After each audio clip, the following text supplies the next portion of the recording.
got a paper interesting on old coinage from there. It's actually all attested. Yeah. Just send us the links, Jason Boring. Now, so Haran. So basically, remember, these guys were up there. They had trading routes. They had fortified cities. They had little city-states. Now let's look at the ancient Egyptian moon goddess from Egypt. There we go. Exactly the same symbol as was in Axum in Ethiopia. Exactly the same symbol as we had in Yemen, right? Remember, the disk here, this little round disk, is not necessarily the sun. It can also represent Venus. So it could be the sun, could also be the star, just as a disk representing Venus, the morning star. But you've got the disk. So this is the ancient Egyptian moon goddess. And here again, very early inscription. This is a very early inscription on a mural from Karum in Anatolia. Star, crescent, star, crescent. Right, let's continue. Yemen. Let's go back to Yemen and Sabah. Now, these are coins. You can see the crescent and the dot may be the sun. It could also be the moon. Sorry, may also be the star. And again, you've got the bull. This is the Al-Makkah. These little lines here, these pillars, right? We spoke of the pillars and that God wanted those pillars destroyed because they were a abomination to God, right? These are for Al-Makkah, the pillars, and then you get the same symbol. You have the same symbol. You have the same symbolism here, the same symbolism in these coins. Now let's deconstruct these.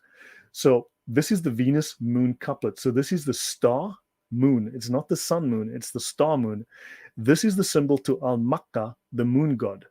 And this is the Baqqa symbol, the Baqqa. So Jason Boring, you will provide links to what you are citing. If he doesn't provide a link the next time, someone just please time him out. Right? So now you have Al-Makkah, the moon god. And this is the Baqqa symbol. Now, I know we've spoken of Baqqa, okay? It's in the Quran 396. They speak of Baqqa, which is translated by English translators of the Quran into Mecca. It says Baqqa, but they translate it as Mecca. Fine and well. However, here we've got an actual reference to Baqqa, right? Baqqa. The Baqqa symbol means glory be to Allah. It also translates as glory be to Al-Makkah because Al-Makkah and Allah are interchangeable. They're synonymous. Al-Makkah is Allah. Allah is Al-Makkah. Right? So this symbol means glory be to Allah, glory be to Al-Makkah.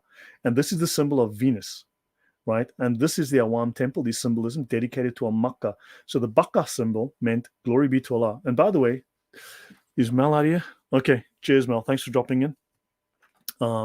So Lloyd, here's a bunch of evidence Allahs derived from pre-Islamic moon gods.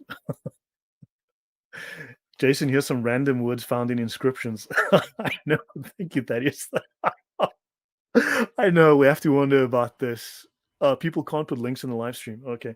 Sorry, then I may have to enable that. Sorry, it's the very first time I'm using StreamYard because OBS kept crashing and I don't know why. Okay, so thank you for pointing that out. Okay. So now, guys, now you've got Baqqa.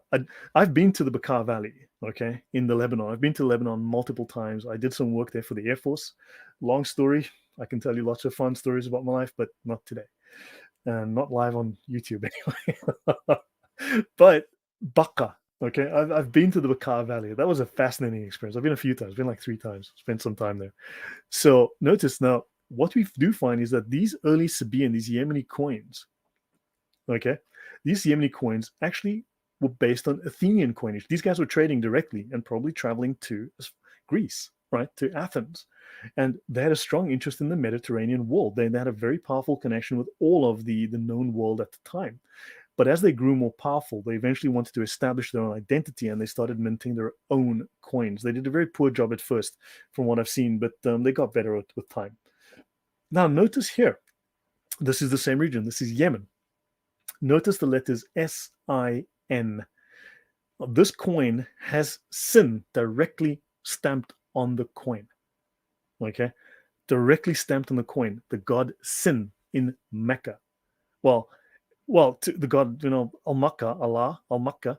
Also, Al-Makkah, remember, is a 2-part word. It's El and Makkah. Makkah, as far as I know, is the servant of, right?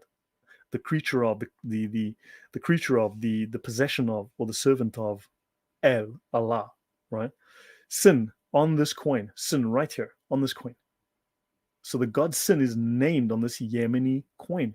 And these guys traveled all the way up to Turkey. They were trading with the Romans, the Greeks, the Indians. These guys were everywhere. So yes, sin on the coin.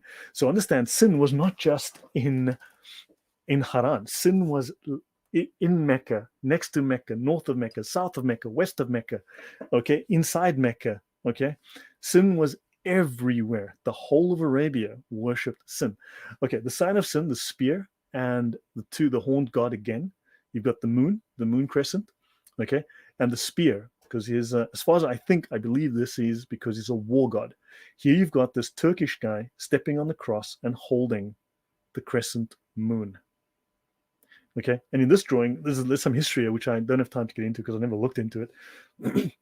Mother Mary is stepping on the moon god. Here she is stepping, just like he's stepping on the cross, she is destroying and stepping on the moon god. Okay, briefly, so I'll start rounding down now. Okay, so Allah's association with the moon is plain to see in the Quran and on top of every mosque, yet Muslims tell us not to believe our lying eyes. That symbol is the symbol of the moon god, Sin, the Babylonian pagan moon god. Just believe that Allah is the God of the Bible and not a pagan moon god. No, he's not the God of the Bible. So in the Quran, now a couple of things. I'm still working on this, as you know. This is raw and rough. So Odon LaFontaine needs to present this. Present what? In the Quran, King Dulkarnain is considered a good Muslim. Now Dulkarnain means the two-horned one, the two horns, God of the moon, which refers to the crescent atop the royal crown he wore. He was a servant of the moon god. The crescent crown indicates allegiance to the moon god. And he watched the sun set in a mud puddle. Quran 1883, it shows that Dulkarnain, this parable about Dulkarnain, therefore has a pro-lunar and an anti-solar message. He is a servant of the moon god and he watches the sun set. And of course, the moon rises and achieves supremacy over the sun god.